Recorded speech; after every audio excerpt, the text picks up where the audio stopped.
Can one man stand against injustice spark a revolution in the skies? Meet Michael Carter, a 45-year-old CEO whose routine flight from Boston with a $5.2 billion contract turns into a battle for dignity when prejudice drags him from his first-class seat.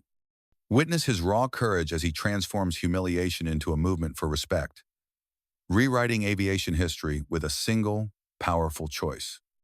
This story of resilience and triumph will leave you inspired. Stick around to see how Michael's fight changes everything. If you believe in justice, hit that like button, share your thoughts in the comments, and subscribe for more stories that ignite change. What if a single flight could turn a man's quiet ambition into a battle for justice that reshapes an entire industry? Meet Michael Carter, a 45-year-old visionary and CEO of Horizon Travel Network, a powerhouse logistics company based in Boston, Massachusetts, that dictates how Fortune 500 executives traverse the globe. On a crisp October morning in 2025, Michael stood in the sleek expanse of his Beacon Hill penthouse, the city's golden hues spilling through the floor-to-ceiling windows as he reviewed the final details of a monumental $5.2 billion contract. This wasn't just any deal, it was a lifeline for Pacific Wings Airlines, a struggling carrier teetering on the edge of bankruptcy, and Michael held the pen that could save or sink them. Dressed in a tailored charcoal suit, his steady hands adjusted his tie, a subtle nod to the discipline that had built his empire from nothing. Today, he chose to fly commercial from Boston Logan International Airport to Atlanta, Georgia, forgoing the company jet to experience the service standards of his potential partner, first-hand a decision rooted in his belief that true leadership demands walking the path others tread. The contract, spanning 8 years of exclusive corporate travel bookings, represented more than numbers. It was a testament to Michael's journey from a working-class neighborhood in Dorchester to the C-suite, a rise fueled by grit and an unwavering commitment to fairness. As he packed his leather briefcase, he slipped in the signed documents, a family heirloom watch passed down from his grandfather, a quiet symbol of resilience, and a contingency plan outlined in crisp notes. Delta and United Airlines as backups, a strategy honed over 20 years of navigating corporate storms. His phone buzzed with a message from David Lee, his sharp-witted chief operating officer, confirming the board's approval and the legal team's final touches. All set for the 3 p.m. meeting in Atlanta unless issues arise. Michael typed back, his fingers moving with the precision of a man who never leaves room for chaos. He glanced at the watch, its second hand ticking toward 10:15 a.m., and felt a surge of pride. Today was his chance to prove that success isn't just about wealth, but about the integrity behind it. Stepping into the chauffeured black sedan waiting outside, Michael's mind buzzed with anticipation. The drive to Logan was a blur of autumn leaves and honking taxis, his thoughts drifting to the legacy he wanted to leave his 2 teenage sons, back home lessons of dignity and courage, not just boardroom victories. At the terminal, he strode toward the first-class check-in counter, his polished shoes clicking against the marble floor, exuding a confidence that turned a few heads. He placed his passport and premium boarding pass on the counter, his dark eyes meeting the attendant's with a polite smile. But that smile faltered as the attendant, a young woman with a tight bun and a practiced frown, paused, her gaze lingering on his face a beat too long before darting to her computer screen. "Are you sure you're at the right counter, sir?" she asked, her tone laced with doubt that sliced through the morning's warmth. Michael's heart skipped, a flicker of unease igniting, but he kept his composure, sliding his ID forward with a steady hand. "There's no mistake," he replied evenly, his voice a calm anchor. "This is my assigned seat." The attendant's scrutiny intensified, her fingers tapping the keyboard with exaggerated care, turning his passport over as if searching for a hidden flaw. Michael's chest tightened, the pride of moments ago giving way to a quiet tension. He noticed the white businessman behind him wave through with a grin and a nod, his check-in a seamless dance compared to this ordeal. The contrast stung, a subtle reminder of the biases he'd faced before, but Michael pushed it down, focusing on the task ahead. After several minutes, the attendant called for a supervisor, her eyes avoiding his. The supervisor, a stern man in his 50s, repeated the process, asking pointless questions about his destination and purpose details already clear on the boarding pass. Michael answered with patience, though a knot of frustration began to form. Nearly 30 minutes later, he was cleared, but not before a cryptic, security designation was scribbled on his pass, a mark that felt less routine and more ominous. As he moved toward the TSA checkpoint, Michael's mind raced, the anticipation of the morning now tinged with a growing unease. The promise of a milestone flight was shifting, the air around him thickening with an unspoken challenge. He adjusted his briefcase, the weight of the contract documents a steadying force, and stepped forward, unaware that this journey was about to test not just his leadership, but the very soul of the industry he sought to uplift. The camera lingers on his determined stride, inviting you to wonder, what storm lies ahead for this man of quiet strength? But the calm of that determined stride was about to shatter.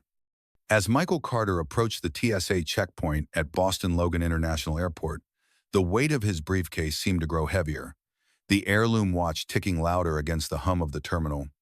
The security designation scrawled on his boarding pass lingered in his mind like a shadow, a silent warning he couldn't shake. He stepped into the priority lane, his polished shoes silent on the carpet, expecting the smooth process befitting a first-class passenger. Instead, a TSA agent, a burly man with a clipped tone, waved him aside, his gloved hands already reaching for a tray. "We'll need to conduct an additional search, sir," the agent said, his voice flat, devoid of the courtesy Michael had observed with the white businessman gliding through moments before.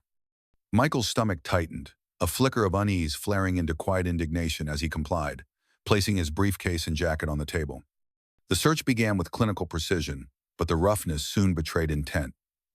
The agent yanked open his briefcase, scattering papers, his fingers brushing the contract folder with careless force, tearing a corner of the signature page document worth $5.2 billion to Pacific Wings Airlines. Michael's breath caught, a surge of anger rising as he watched, but he held his tongue, his dark eyes narrowing. Then came the heirloom watch, slipped from its velvet pouch and dumped onto the metal table with a clatter. One of the agents stepped back, his boot crushing the glass face, a crack splintering the memory of his grandfather's legacy. "Sorry about that," the agent muttered, not meeting Michael's gaze, offering no effort to retrieve it. The words felt hollow, a slap to the pride Michael had carried since leaving Dorchester. He picked up the broken watch himself, its weight now a symbol of the disrespect unfolding, and pocketed it, his jaw tightening with a mix of hurt and resolve. As he repacked his belongings, Michael discreetly snapped photos of the damage, his fingers steady despite the storm brewing inside. He sent a terse message to David Lee, red flag on Pacific Wings, documenting issues. The agent's indifference gnawed at him, the pattern of scrutiny from check-in now crystallizing into something deeper, something personal. By the time he reached the gate, Flight 3429 to Atlanta displayed a 40-minute delay, the screen's red letters a stark contrast to the morning's golden promise. Boarding finally began, and Michael joined the first-class queue, mostly white businessmen, swapping stories of golf scores and stock tips, their laughter a stark contrast to the silence that enveloped him. No one acknowledged him, their eyes sliding past as if he were invisible. When he handed his boarding pass to the gate agent, her pause was palpable, her glance darting between the screen and his face with poorly concealed surprise. "First class is boarding now," Michael said gently, his voice a steady rip against her hesitation. "Yes, I see that," she replied, her tone suggesting disbelief, scanning the pass again before waving him through. The aircraft door loomed ahead, and the flight attendant's practiced smile faltered as Michael approached. "Welcome aboard," she said, her eyes dropping to his pass, a flicker of shock crossing her face. "First class is to your left." The note of astonishment stung, a reminder of the morning's slights, but Michael nodded, stepping into the half-empty cabin. He settled into seat 2A, the buttery leather cool against his suit, only to feel the man in 2B silver-haired executive shift away, creating distance despite the spacious seats. Michael's heart sank, the pride of his journey now laced with a growing sense of isolation. Then, another attendant approached, her voice low but audible. "Excuse me, sir. I need to check your boarding pass again." Michael handed it over, his composure a thin veil over the frustration boiling within. She studied it with peculiar intensity, then frowned. "I think there must be some mistake," she said, her words cutting through the cabin's hum. Michael's pulse quickened, the unease from the terminal now a full-blown tension. "There's no mistake," he replied evenly, his tone firm yet controlled. "This is my assigned seat." The attendant's hesitation hung in the air, a prelude to the storm Michael couldn't yet see. The executive beside him cleared his throat dramatically. "Is there a problem here?" he asked, addressing the attendant as if Michael weren't present. "I paid for a peaceful, first-class experience." The attendant offered a conspiratorial smile, fueling Michael's sense of being an outsider. His mind flashed to his sons, the lessons of dignity he hoped to teach them, now tested in this very moment. The watch in his pocket felt heavier, a silent call to stand tall. As the attendant retreated with his pass, Michael's gaze hardened, his resolve strengthening. This flight was no longer just a business trip, it was a battleground, and he was ready to fight. The camera zooms in on his clenched fist, inviting you to brace for the clash ahead. But the storm was far from over. As Michael Carter sat in Seat 2A of Pacific Wings Flight 3429, the hum of the engines doing little to soothe the tension coiling in his chest, the attendant's retreat with his boarding pass left a bitter taste. The silver-haired executive beside him shifted again, his earlier comment about a peaceful experience hanging like a taunt, while the cabin's half-empty seats seemed to close in with unspoken judgment. Michael's fingers brushed the broken heirloom watch in his pocket, its cracked face a silent echo of the disrespect he'd endured at Boston Logan's TSA checkpoint. The memory of that rough search papers strewn, the contract torn, his grandfather's legacy ignited a slow burn of anger, tempered only by the resolve he'd clung to since Dorchester. He adjusted his tie, his dark eyes scanning the aisle, bracing for what might come next, unaware that the injustice was about to deepen into a wound that would test his very soul. The escalation began minutes later, when the Procera woman in her 50s with a tight smile that didn't reach her eyes returned, flanked by the same attendant. "Mr. Carter," she began, her voice low but carrying a cold edge, "we've reviewed your seating, and there appears to be a discrepancy." Michael's heart sank, the frustration from the terminal now surging into full-blown indignation. "A discrepancy?" he replied, his tone measured but laced with steel. "This is the 5th time my documentation has been questioned. I've shown my pass, had it photographed, and sat here for nearly an hour. What exactly is the issue?" The purser hesitated, her glance flickering to the executive beside him, who seized the moment. "Look, I don't mean to cause trouble," the man said, his voice dripping with condescension, "but he doesn't seem to fit the first-class profile. It's disrupting my flight." The words hit Michael like a physical blow, the implication of his skin color as a disqualifier cutting deeper than the TSA's rough hands. His chest tightened, a mix of hurt and rage bubbling up, but he kept his posture rigid, refusing to let it show. The purser nodded, as if the executive's opinion carried weight, and turned back to Michael. "Sir, our system indicates a possible error.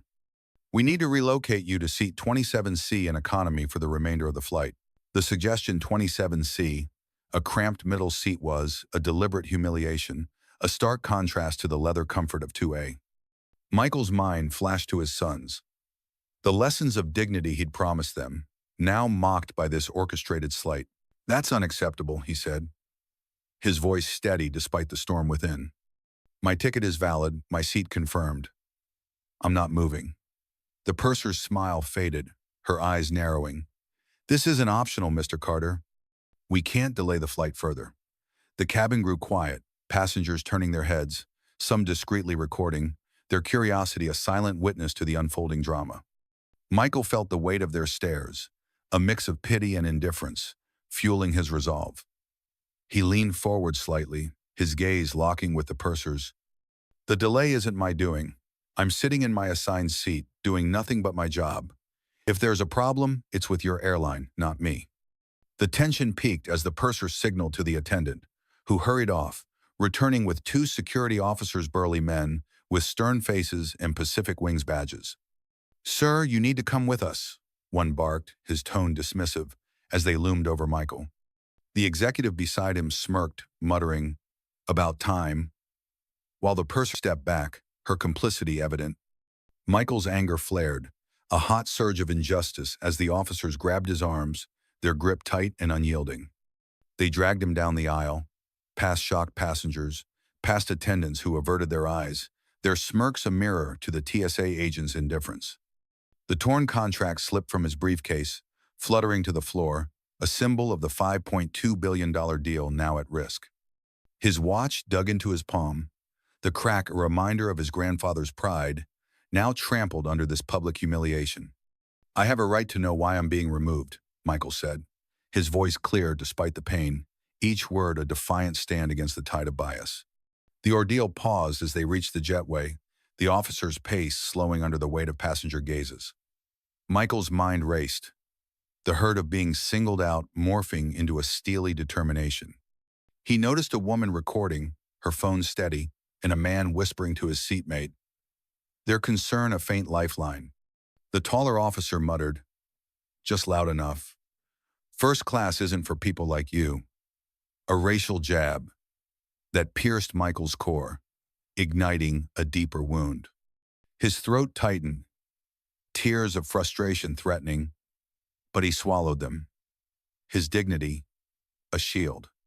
The camera lingers on his face pain, etched in his eyes, yet unbroken, inviting you to feel the sting of that moment and wonder how he'll rise from this fall. But the breaking point was yet to come. As Michael Carter stood at the jetway's edge, his arms still smarting from the security officer's grip, the sting of their racial slur, "First class isn't for people like you," echoed in his ears like a gunshot. The torn contract lay abandoned on the aisle floor of Pacific Wings Flight 3429, a $5.2 billion promise now trampled under the weight of prejudice, while the broken heirloom watch in his pocket pulsed with the rhythm of his grandfather's lost pride. His chest heaved with a volatile mix of fury and hurt, the public humiliation searing deeper than the physical pull of the officers. Passengers' phones glinted in the dim cabin light, capturing every moment, yet the silence from most felt like a betrayal, amplifying his isolation. Michael's mind raced. The lessons of dignity he'd vowed to pass to his sons, now a lifeline he clung to amidst this chaos. He straightened his posture, his dark eyes blazing with resolve, unaware that this moment would ignite a reckoning beyond the aircraft's walls. The tension snapped back inside as the purser reappeared, her face a mask of forced calm. "Mr. Carter," she said, her voice tight, "our system has flagged a technical error with your seat assignment. We need to relocate you to 27C in economy immediately." The words hit like a hammer, the deliberate demotion to a cramped middle seat a calculated insult after the ordeal he'd endured. Michael's blood boiled, the anger from the TSA search and the aisle drag fusing into a defiant roar within. "No," he said, his voice cutting through the cabin's hush, firm and unyielding. "My ticket is valid, my seat confirmed by your staff multiple times. I'm not moving." The purser's eyes narrowed, her composure cracking. "This is for the safety of the flight," she insisted, a flimsy excuse that rang hollow. "We can't proceed with you here." Michael's gaze hardened, his mind flashing to the executive's smirk, the officer's contempt, and the torn contracta symbol of his life's work now mocked. "The only disruption is your refusal to honor my rights." He shot back, his tone a quiet thunder that silenced the nearby passengers. The standoff escalated as the captain's voice crackled over the speakers, his words a jolt to the tense air. "Ladies and gentlemen, this is your captain. We're experiencing a minor security concern requiring an unscheduled landing at Charlotte, North Carolina. Please remain seated with seatbelts fastened." The announcement sent a ripple of murmurs through the cabin, all eyes turning to Michael, the connection between his defiance and this diversion unmistakable. His heart pounded, the realization dawning this was a fabricated crisis, a ploy to eject him entirely. The officers tightened their grip, dragging him back toward the door as the plane taxied, their movements urgent now. Michael's feet scraped the floor, his suit jacket tearing at the shoulder. But he kept his composure, his mind a whirlwind of strategy. He fumbled for his phone, activating the video recorder with a steady hand, the lens capturing the officers' faces, the purser's nod, and the growing crowd of onlookers. "This will cost you," he warned, his voice low but laced with certainty, a promise that hung heavy in the air. The aircraft jolted to a stop at a remote gate in Charlotte, security vehicles with flashing lights converging like predators. The door opened, and the officers hauled Michael down the jetway, their pace quickening as they sensed the mounting scrutiny. The taller officer leaned in, his breath hot against Michael's ear, repeating, "First class isn't for people like you. the racial venom a dagger to his pride. Michael's throat tightened, a surge of pain and rage threatening to overwhelm him, but he channeled it into action. "I demand to know the specific reason for my removal," he said loudly, his words echoing for the passengers still recording. The second officer's grip tightened, a silent refusal, as they pulled him into the terminal, away from the main concourse. Travelers stopped, their gasps, and whispered, "What did he do?" fueling the scene's intensity. A young woman called out, "He did nothing. They're removing him for his seat." Her voice, a rare ally, steadied Michael's resolve. The drag paused at a nondescript door marked "Security Personnel Only," the officer's urgency peaking as they swiped it open. Michael's mind cleared, the hurt crystallizing into a steely determination. As they crossed the threshold, he spoke again, his voice calm yet commanding. "This will be the most expensive mistake Pacific Wings ever makes." The taller officer snorted. "We hear that all the time." His dismissal, a spark to Michael's fire. Inside the Stark room, they released him, slamming a form on the table. "Provide a statement about your disruptive behavior," the second officer demanded, his tone smug. Michael sat, his suit disheveled but his dignity intact, refusing to write. "I want my phone," he said, his eyes locked on theirs, a challenge that made them shift uncomfortably. The camera zooms in on his steady gaze, the broken watch glinting in his pocket, urging you to hold your breath. What will he do next? Like, comment with your thoughts, and subscribe to see how this battle unfolds. Yet in that sterile security room, a quiet calm began to settle. Michael Carter sat at the metal table, the echoes of the officers' sneers and the sting of their racial slur. "First class isn't for people like you," still reverberating in his mind, but the storm within him paused, giving way to a moment of profound stillness. The harsh fluorescent lights buzzed overhead, casting stark shadows on the gray walls, a stark contrast to the plush first-class cabin of Pacific Wings Flight 3429 he'd been dragged from moments ago. His suit jacket, torn at the shoulder, hung loosely on his frame, and the broken heirloom watch in his pocket pressed against his thigh, a jagged reminder of the indignities he'd faced from the rough TSA search in Boston to the public humiliation in Charlotte.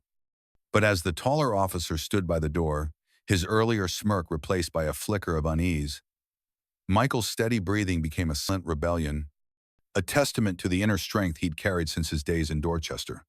He placed his hands on the table, the cool surface grounding him, and looked directly at the officers, his dark eyes unwavering. "I need to make a phone call," he said, his voice steady, devoid of the anger that had fueled him in the jetway, now replaced by a quiet authority that made the shorter officer shift uncomfortably. "This isn't a jail cell," the taller officer snapped, his tone mocking. "You don't get a phone call." Michael didn't flinch, his mind flashing to the lessons of resilience his grandfather had instilled in him, lessons that had guided him through every boardroom battle and every moment of doubt. "Actually," he replied, his voice calm but firm, "TSA regulations allow detained passengers to communicate in non-criminal matters. I know my rights." The officers exchanged a glance, their confidence faltering at his precise citation, a crack in their armor that Michael noted with a flicker of hope. The room fell silent, the tension easing like a held breath finally released.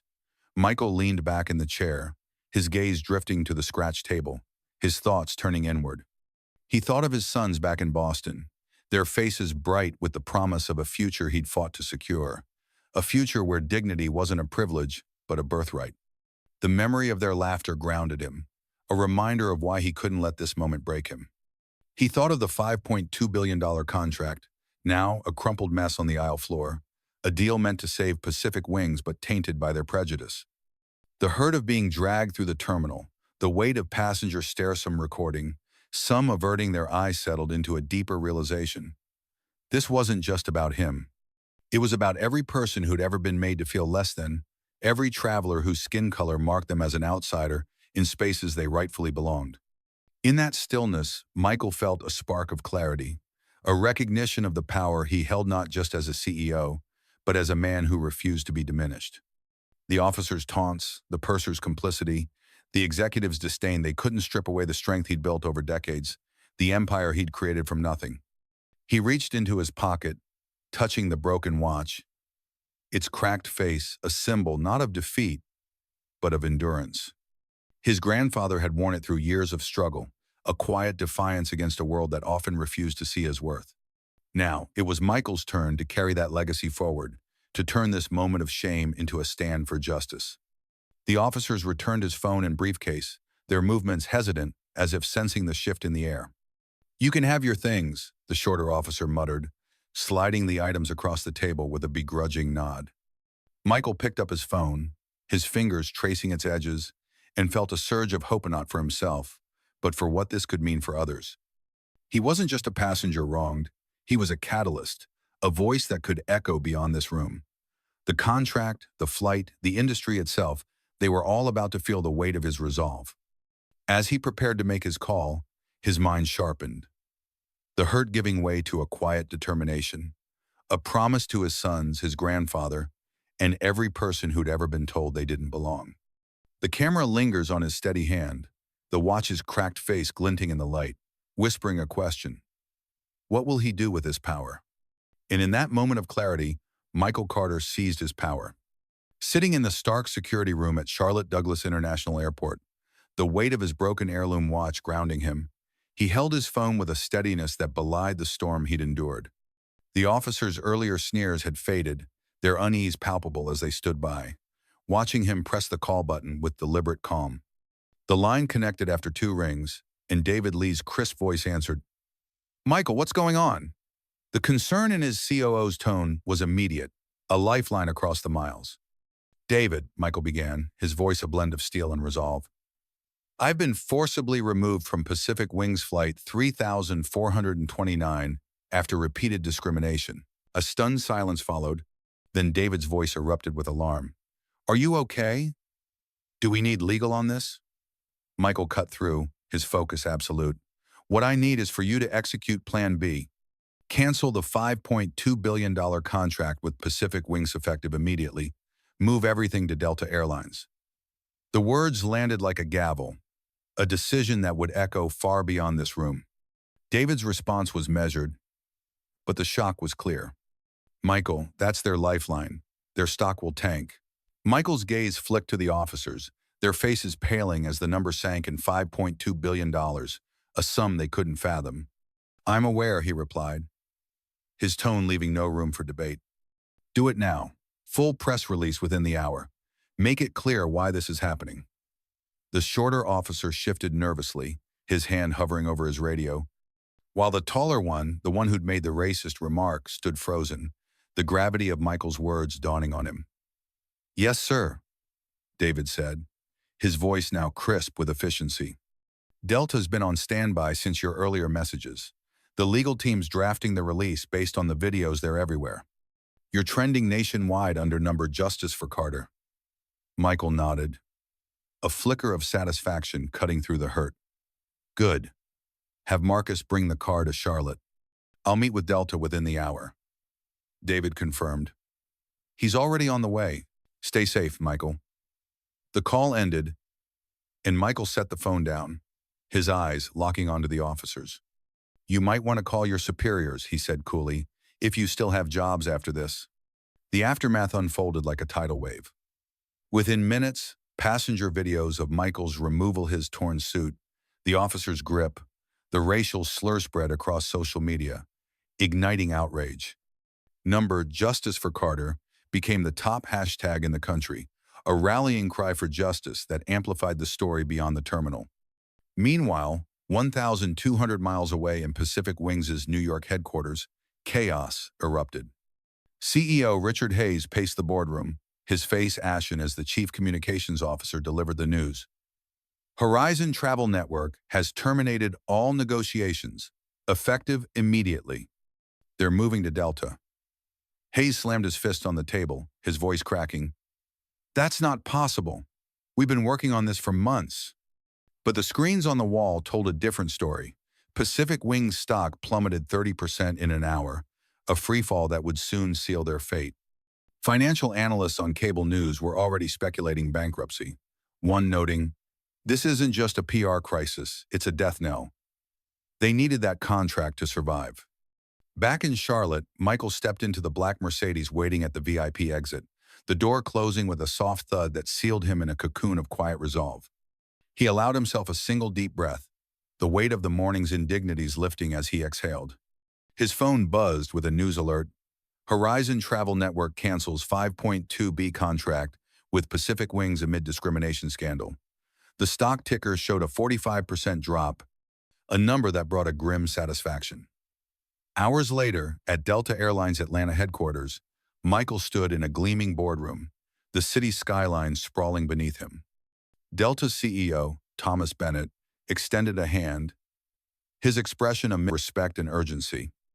"Mr. Carter, we're horrified by what happened. Thank you for coming." Michael shook his hand, his voice steady. "Let's make this right for everyone." The contract was signed, a new clause mandating rigorous anti-discrimination training and passenger rights policies, a legacy born from his pain. As Michael signed the final page, a wave of triumph washed over him, the hurt of the day transforming into a victory not just for him, but for every traveler who'd ever been wronged. Pacific Wing's collapse was imminent, their boardroom a graveyard of shattered plans, while Delta rose as a beacon of change. The camera lingers on Michael's signature, a symbol of justice served, leaving you with a sense of awe. What will this victory mean for the future? And from that signature, a ripple of change began to spread. 6 months later, Michael Carter stepped into the first-class check-in area at Boston Logan International Airport. The familiar hum of the terminal, now a backdrop to a transformed journey. Dressed in a sharp navy suit, the unbroken heirloom watch gleaming on his wrist repaired as a symbol of renewal, approached the Delta Airlines counter with a quiet confidence. The agent, a young woman with a warm smile, greeted him by name before he even presented his ID. "Good morning, Mr. Carter. Delta is honored to have you with us today." The words washed over him like a balm, erasing the sting of Pacific Wing's prejudice. There was no scrutiny, no hesitation, just efficient, respectful service, a stark contrast to the ordeal that had once defined his travel. As he moved through security, new signs caught his eye. "Every passenger deserves dignity and respect. Report differential treatment here," complete with a QR code linking to Delta's advocacy system. Michael's chest swelled with pride, the victory of that day in Charlotte now bearing fruit. Boarding the flight to Paris, Michael settled into his seat, the cabin crew's interactions with all passengers regardless of race or gender carrying a consistency he'd long dreamed of. The memory of his dragged removal from Pacific Wings faded, replaced by the respect he now commanded. But the true legacy unfolded beyond the skies. Pacific Wings' fate had been sealed 3 weeks after losing the $5.2 billion contract, filing for Chapter 11 bankruptcy as their stock crashed 80%. 2 months later, their assets were sold to a competitor for pennies, the airline's name erased from the industry, a cautionary tale of prejudice's cost. The check-in agent, purser, attendants, and security officers involved were terminated, their careers collateral damage to their actions. The taller officer, who'd muttered the racial slur, was last seen working a cashier job in suburban Charlotte, a humbling fall from grace captured on a passenger's phone. Yet Michael didn't dwell on their demise. Instead, he channeled the fire of that experience into action. Back in Boston, he launched the Carter Empowerment Fund, a mentorship program for young Black men in business, personally guiding 5 promising leaders each year. The fund's first event, held at a local community center, drew a crowd of eager facetons and nephews of the Dorchester he'd once called home, their eyes alight with possibility. Michael stood at the podium, his voice steady as he shared his story, the drag through the terminal, the canceled contract, the triumph with Delta. "What happened to me wasn't just my fight," he said, his words resonating with hope. "It's a call to every one of you to rise, to demand respect, to build something greater." The room erupted in applause, a surge of inspiration that lifted Michael's spirit. The hurt of 6 months ago now, a foundation for change. The impact rippled outward. Delta's new policies, mandated by Michael's contract, sparked a wave of reforms across the industry, with airlines scrambling to update training and address bias. Industry reports showed a 47% drop in discrimination complaints, a statistic Michael read with a quiet thrill. The hashtag number, Dignity in Flight, born from his ordeal, became a movement, passengers sharing stories of respect and accountability. As his plane ascended over Boston, Michael gazed out the window. The city's skyline, a testament to his journey from a boy in Dorchester to a man reshaping aviation. The camera pans to his reflective smile, the watch ticking a steady beat, inviting you to feel the power of one man's resolve. The legacy wasn't just his, it was theirs to carry forward. And as that plane soared over the Atlantic, Michael Carter's story transcended the skies, becoming a beacon for a greater truth. Weeks after his flight with Delta, Michael stood on the stage of a packed auditorium at Morehouse College, a historically black university in Atlanta, Georgia, where hundreds of students and community leaders gathered to hear him speak. The room buzzed with anticipation, the air thick with the weight of his journey from the humiliating drag through Charlotte's terminal to the triumphant signing with Delta that reshaped an industry. Dressed in a crisp gray suit, the repaired heirloom watch glinting under the stage lights, Michael's presence commanded attention, his voice a steady anchor as he shared the lesson that had crystallized through his ordeal. Dignity is your birthright, he said, his words resonating with a quiet power that silenced the crowd. No airline, no officer, no system can take that from you unless you let them. What happened to me on that flight wasn't just my fight. It's a reminder that we all have the power to stand up, to demand respect, to change the world. The audience leaned in, their faces a mix of awe and determination, as Michael recounted the details: the torn contract, the broken watch, the racial slur that had cut so deep. But he didn't linger on the pain. He turned it into a call to action. That day, I used my position to cancel a $5.2 billion deal. But most passengers don't have that leverage, he continued, his voice rising with conviction. The real cost of bias isn't in stock prices. It's in the daily indignities faced by travelers who are made to feel they don't belong. My story became a lesson for the aviation industry, but it's also a lesson for you. Your voice matters. Your dignity matters. Use it to fight for what's right. The room erupted in applause, a surge of energy that mirrored the hope Michael had felt when he launched the Carter Empowerment Fund, a program now mentoring dozens of young black men, turning his pain into a legacy of opportunity. The broader impact was undeniable. Michael's ordeal, now dubbed the Pacific Wings Incident, became a case study in business schools, a stark reminder of the consequences of systemic bias. Airlines across the globe, spurred by Delta's lead, adopted stricter anti-discrimination policies, their training manuals rewritten with the number dignity in flight movement as a guiding star. The 47% drop in discrimination complaints wasn't just a statistic, it was a testament to the power of one man's stand, a ripple that became a wave.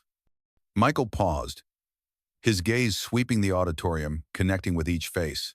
"This isn't the end," he said, his voice softening, inviting reflection. "It's a beginning. Every time you board a plane, every time you walk into a space where you're told you don't belong, remember this: you have the right to be seen, to be respected, to be heard. Don't let anyone tell you otherwise." As he stepped off the stage, the crowd rose in a standing ovation, their cheers a chorus of inspired action, a promise to carry his message forward. Michael felt a quiet fulfillment. The hurt of that fateful day, now a distant memory, replaced by the knowledge that his fight had ignited change far beyond what he'd imagined. His sons, watching from the front row, beamed with pride, their father's lessons of dignity now etched into their hearts. The camera lingers on their faces, then pans to Michael, his smile a blend of resolve and hope, a man who turned injustice into a movement. The legacy wasn't just his, it was theirs to carry forward. As the echoes of Michael Carter's journey fade into the horizon, we're left with a profound truth that resonates deep within: dignity is not a gift bestowed by others, but a flame that burns within each of us, waiting to be ignited. From the shadowed corridors of Charlotte's terminal to the soaring heights of Delta's boardroom, Michael transformed his personal battle against injustice into a beacon of hope, proving that one voice, fortified by resolve, can reshape an industry and uplift a generation. His story is a testament to the enduring value of standing tall, of turning pain into purpose, and of weaving a legacy where respect is non-negotiable. For Michael, the solution was clear. He harnessed his strength to cancel a $5.2 billion deal, not out of vengeance, but to demand accountability to protect those who follow. In the quiet of his reflection, he found not just victory, but a call to action channeling his experience into the Carter Empowerment Fund, lighting the way for young Black men to rise with the same unyielding spirit. This narrative leaves us with a universal lesson. Every step toward justice, no matter how solitary, ripples outward, challenging systems and inspiring change. Michael's triumph reminds us that our worth is inherent, a right to be defended with courage, and that collective action fueled by shared stories can dismantle the walls of bias. The standing ovation at Morehouse, the smiles of his sons, the 47% drop in discrimination complaints, they are not just milestones, but mirrors reflecting the power of resilience and unity. As you reflect on this journey, let it stir your heart, ignite your belief in a world where dignity prevails, and inspire you to carry this torch forward in your own life. So, if this story has touched your soul, if it has awakened a spark within you, take a moment to like this video, share your thoughts in the comments, and hit that subscribe button to follow our channel. Join us for more powerful narratives like this, stories of courage, change, and inspiration that will continue to uplift and empower you on this remarkable journey together.